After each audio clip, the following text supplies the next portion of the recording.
Hi, welcome.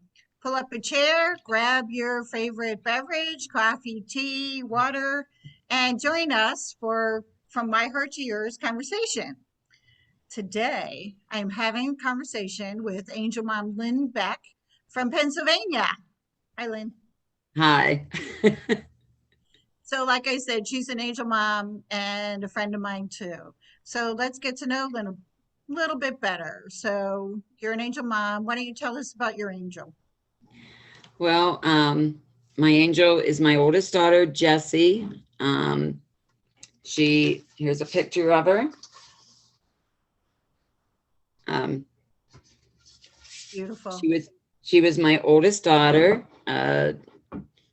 born May 7th of 1994, and she's forever 24 now. She passed away 4 years ago on her birthday. So, what about Jessie brings you joy or love in your heart when you remember her?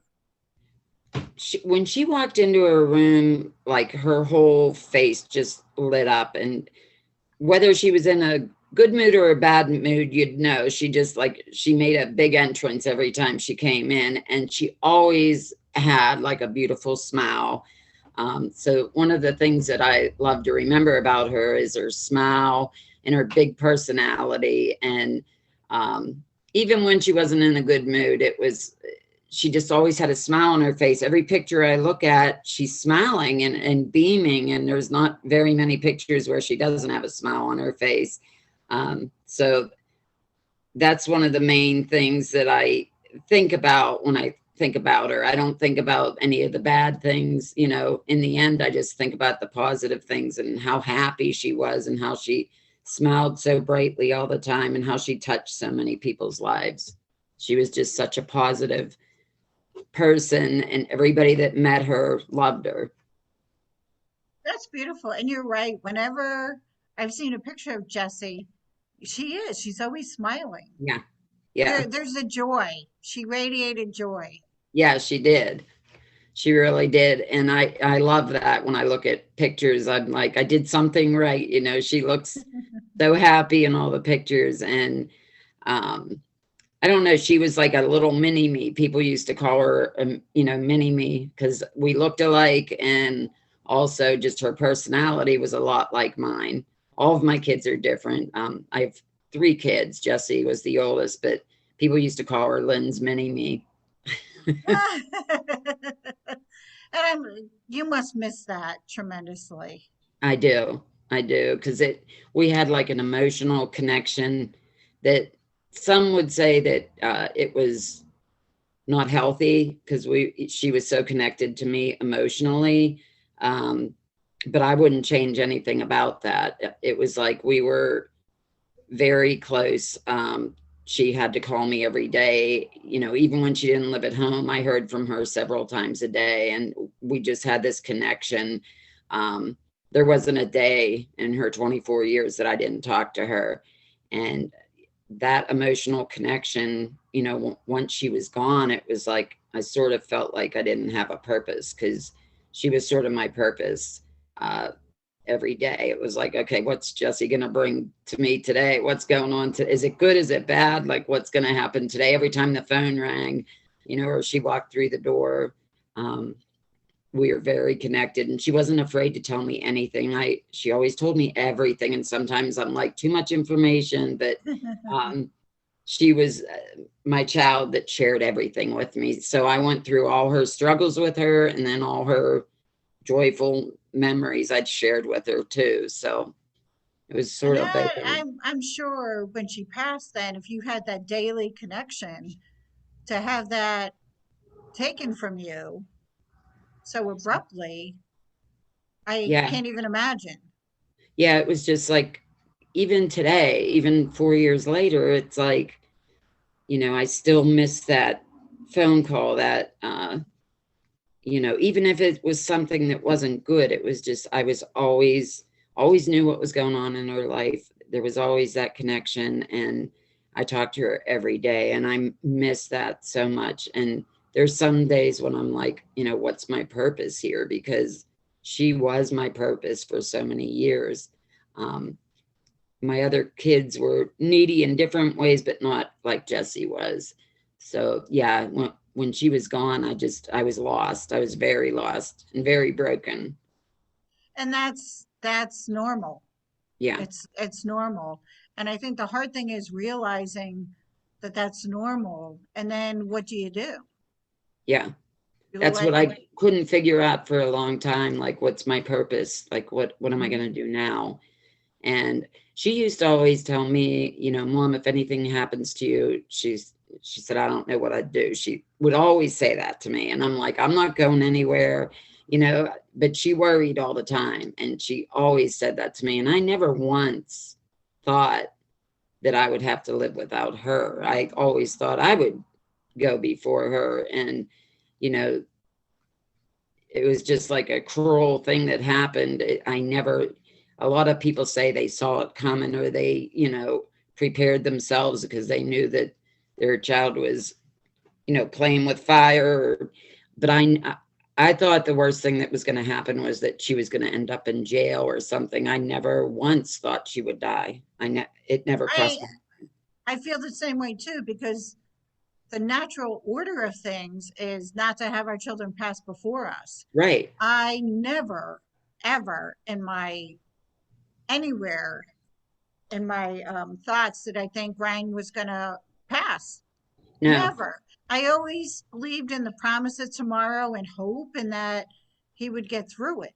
Yes. Never, ever did I think. And I think so with you and I think in the same way, it's traumatic. It's Yeah. very, very traumatic. And you can't prepare. No. So Jessie suffered from substance use disorder. Yes. About how long was her struggle? She had used, I think she self medicated for years, like using weed. And that was sort of, she had anxiety. Um, she had OCD. She had, a couple different mental health issues. She had abandonment issues. Her dad was an addict and left her life when she was about 5 years old. So she always had that abandonment issue. She had struggles.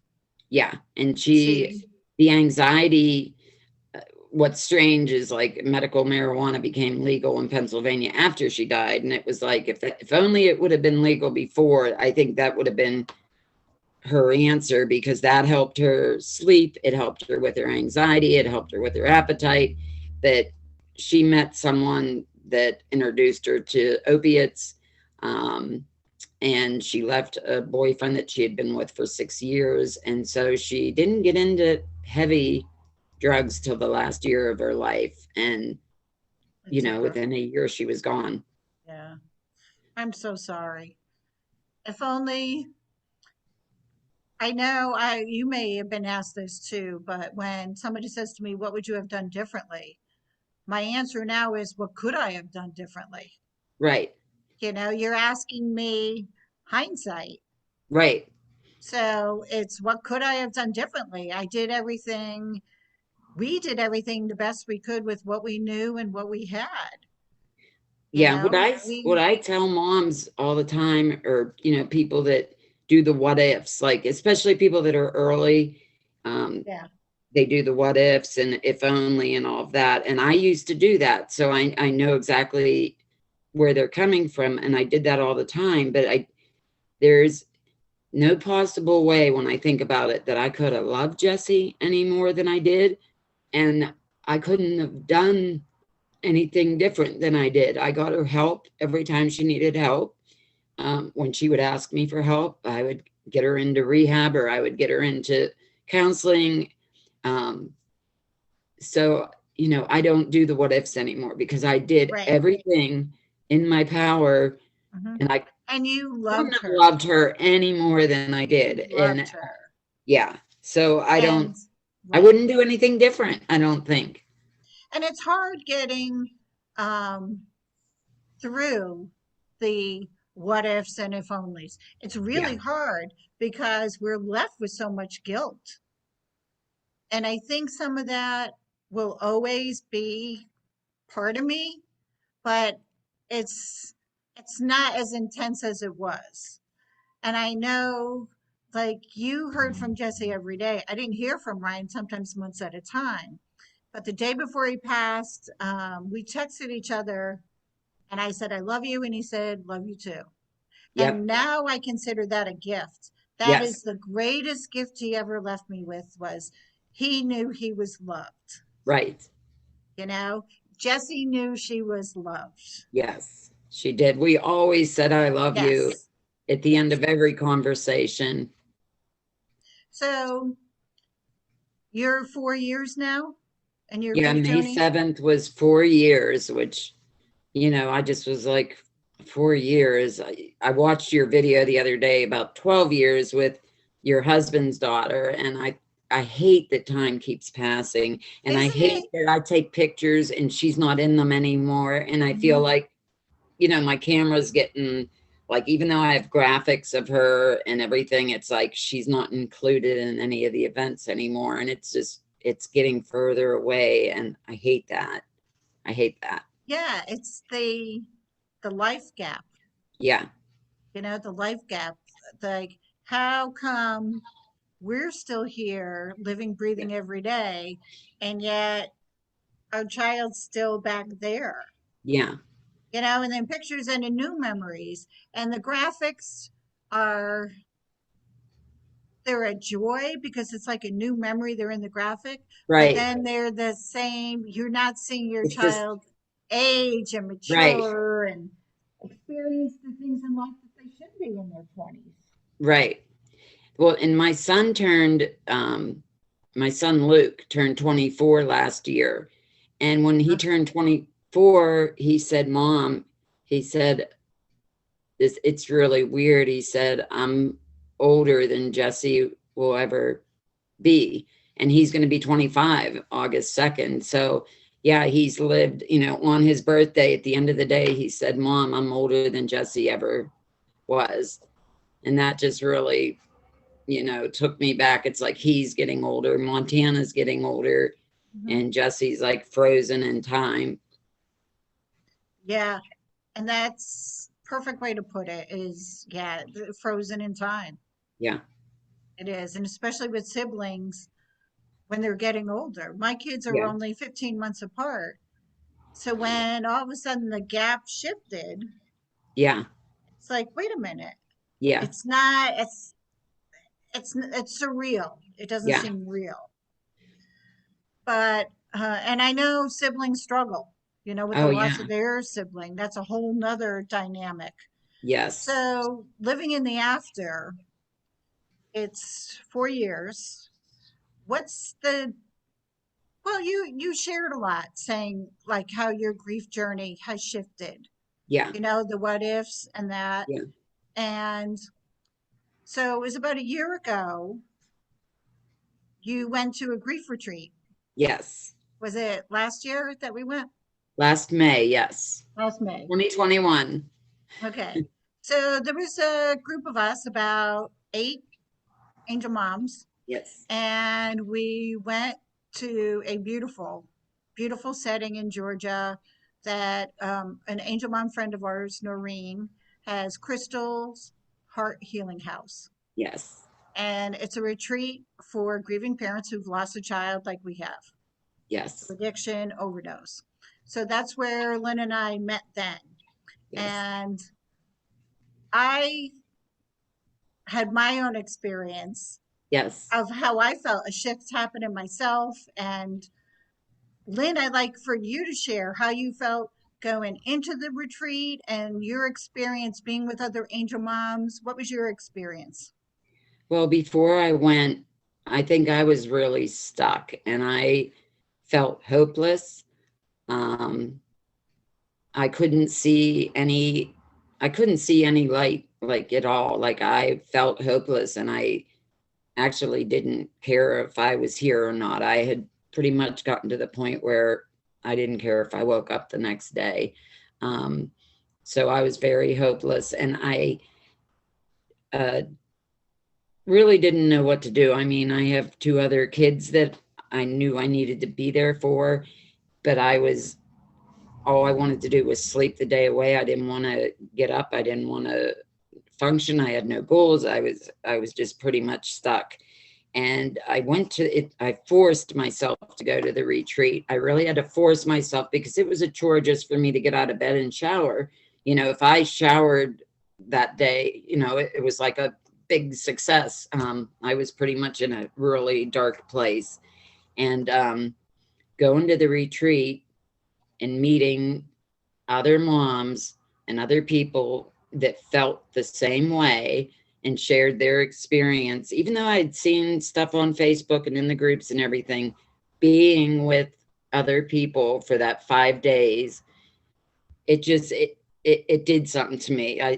I saw that, you know, we could smile and laugh, and I don't know, it's there was a major shift in my life, and I think it saved my life actually, because I learned that there were other people out there that felt the same way that I did, but they were able to laugh, they were able to smile, they were able to do things like we went into town, we laughed, started playing the piano again. I started finding joy in things, and I made a connection with people. Whereas before I went, I felt totally alone in my grief, and I didn't think anybody else felt as low as I did, even though I read posts and stuff. It was like a completely different thing to be with a group of people and see how they were living and how they were dealing with their grief. So it was life-changing for me, to the point And I went back again in October to the second retreat. So I was there twice. so it sounds like your heart healed a little bit each time.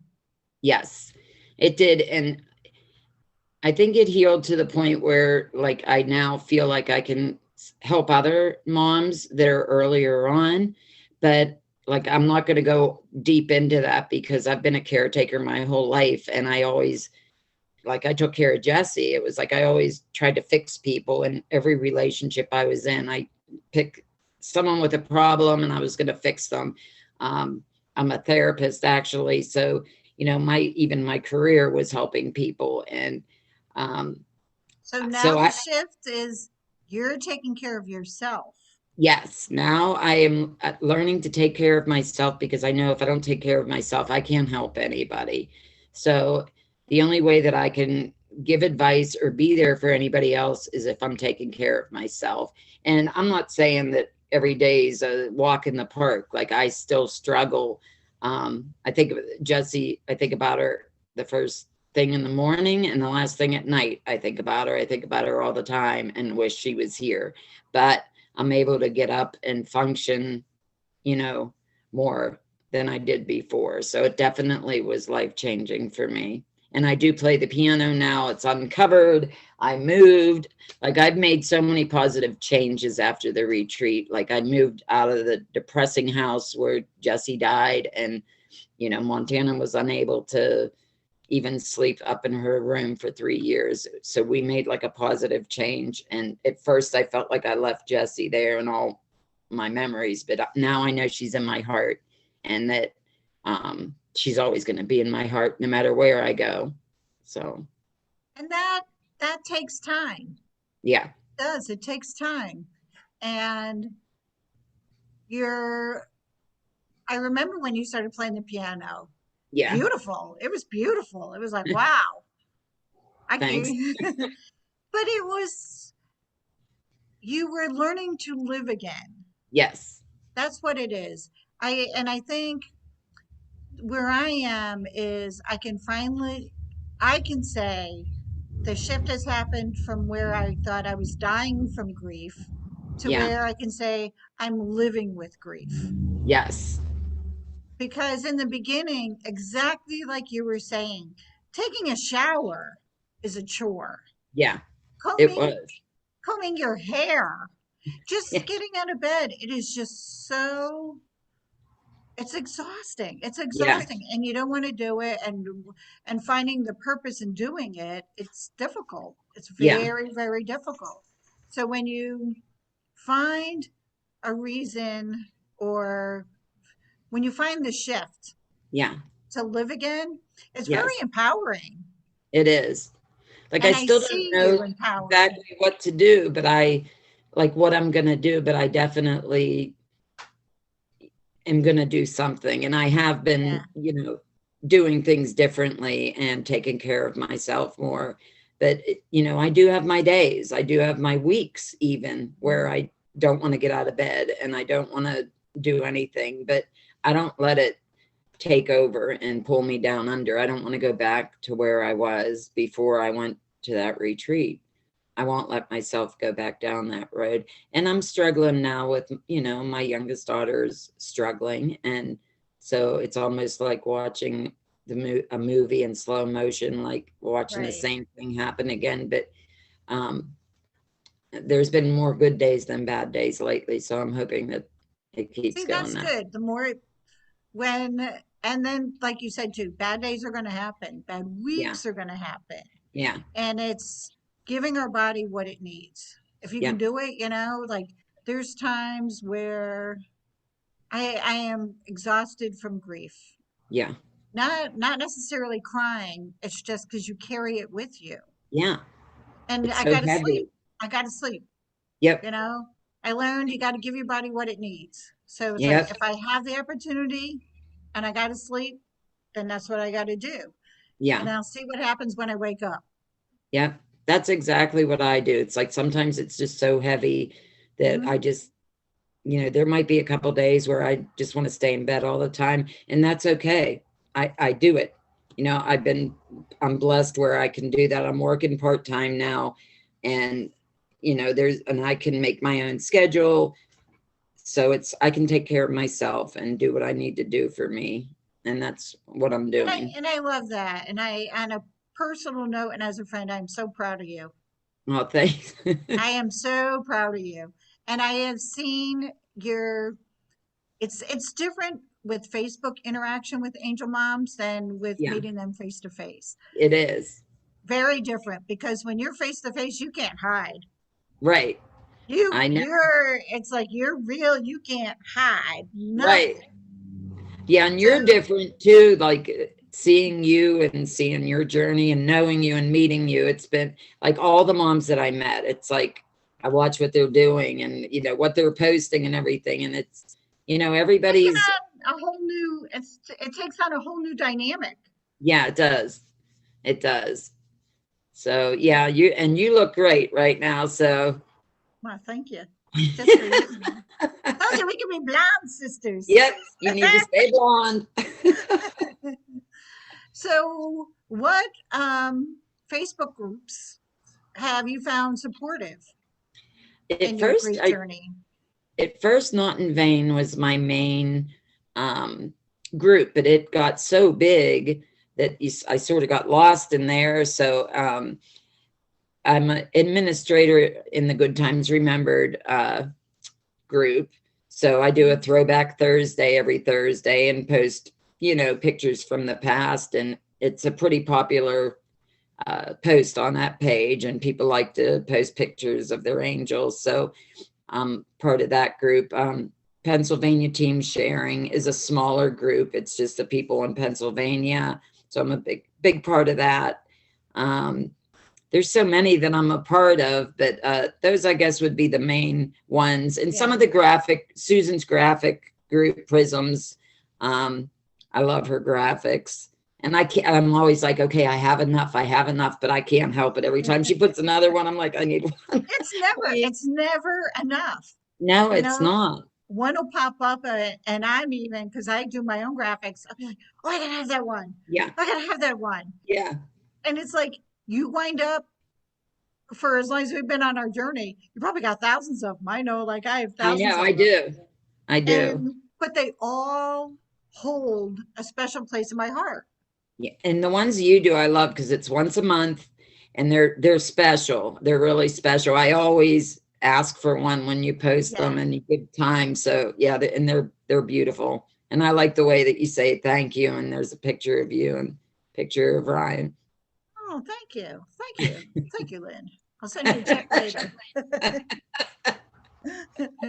But the From Project started out like twofold. The Yeah. first thing was my heart broke for other angel moms that I was reading about online. And Yeah. I needed a way, what could I do to let them know I'm here, it's okay. I'm here Yeah. with you. I stand Yeah. with you. And then with remembering Ryan, you know, I think of fear is always we're so afraid our child would be forgotten. Yeah. That's my biggest fear, that she's going to So, be forgotten. When I mhm, post something, like, all the angel moms will hit like or love or whatever, but my family less and less posts anything. And even when I talk about her at family events, everybody just gets quiet because they think I should be over it because it's been 4 years. And what they don't understand is I'll never be over it. And it's always going to be with me. And I want to hear about Jessie, and I want people to talk about her and share funny stories or whatever they remember, but they just get quiet and change the subject. And that really bothers me. And with Angel Moms, they don't do that. So, you know, mhm. I feel like I have a It's new family with the other Angel Moms that I've grown close to. and that's our that's kind of like part of our purpose now, Yeah. is we make sure each other's angels are remembered and that they're Yes. never forgotten, Right. because it's so common with what you said about family and Yeah. friends. And a lot of them will say, "Oh, I'm afraid you'll cry." Well, if I cry, it's because I'm happy you said something. Yes. It's Yes. okay. It's like, please do. Yes. And now I say, you know what? It was my job to teach Ryan about the world. Now it's my Hmm. job to teach the world about Ryan, Right. I you love know? that. And as moms, as moms, that's our job, and no one can do it better than us. Right. Right. Because Moms that are grieving connection. dads, angel dads. Yep. It's Yeah. up to That us to do it. connection is so strong. Hmm. Yeah. I mean, we carried them for 9 months. And like you said, you were, really connected to Ryan, and I was really connected to Jessie. And so I can talk about her. I talk about her every day. I say Good, something about her every day. good. And you know what? I'm here to listen. Yep. You're there to listen. Yep. So, do you have any advice for a grieving parent that just started on their grief journey? I used to, um, like, when there was people that would say, oh, things will get better, or, time's going to heal, time's going to heal all wounds, that kind of thing. That's bullshit. Um, Time doesn't heal wounds, but time does change things. And all I can really say to new moms is that it's going to change, and try not to beat yourself up with the what ifs and if onlys, because we can't change the fact that they're gone. What we can change is how we remember them, and how we talk about them, and how we keep their memory alive. And that time doesn't make everything better, but time does make things really change. And you'll find a purpose. Um, you'll find you'll be able to laugh again, and it's all right to laugh again. Some people feel guilty laughing. It's okay to laugh again. It's okay to have fun. I don't think Jessie would want me down here crying every day, missing her and stop living, because she was so full of life, and I've always been so full of life. And I think that's what she wants for me. And I'm sure, most angels would want their moms and their dads to keep living. So Wonderful. You nailed it. You nailed it. I was going to ask you if you want to leave a positive thought. Do you have anything else? But I really think you covered it. yeah, I think I did. I think I You did. did. I think that, all these groups, and what people are doing is really helping. And I just,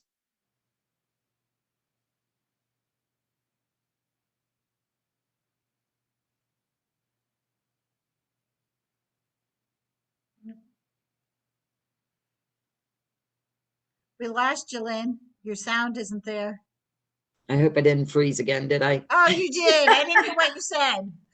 I said, I was really glad to see you today and talk to you again today. And it's really great to make connections with other moms. So that's what I would really recommend, is if you can meet up with another angel mom, it really helps. It really does. Agreed. And don't wait for somebody to put it out there about a meetup. Right. It's hard, believe me. We know how hard it is to make a Yes. commitment to get out there. Yes. You never know. There might be somebody in your neighborhood that is walking in the same shoes as you. Yes. Put it out there. Hey, anybody in this area want to grab a cup of coffee? Yeah. It's just do what you're comfortable with. You know, Yep. if there's Zoom meetings in your groups, Yep. pop in. You don't even have to do the video.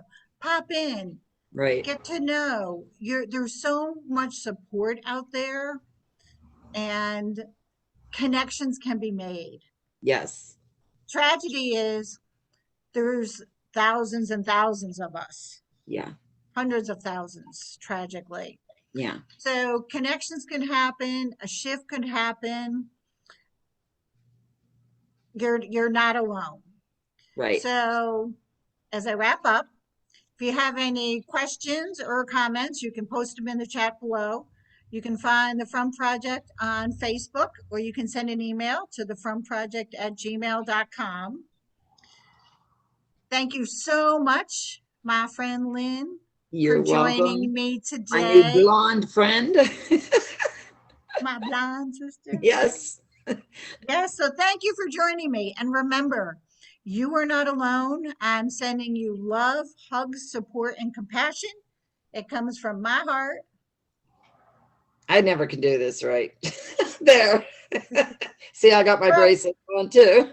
good job. From my Yep. heart to yours, I am forever Ryan's mom. Oh, Okay? I'm forever Jessie's mom. That's right. I love you. And I love you too. So you guys have Okay. a good day, and we'll catch you the next time for the next conversation. Okay. See ya.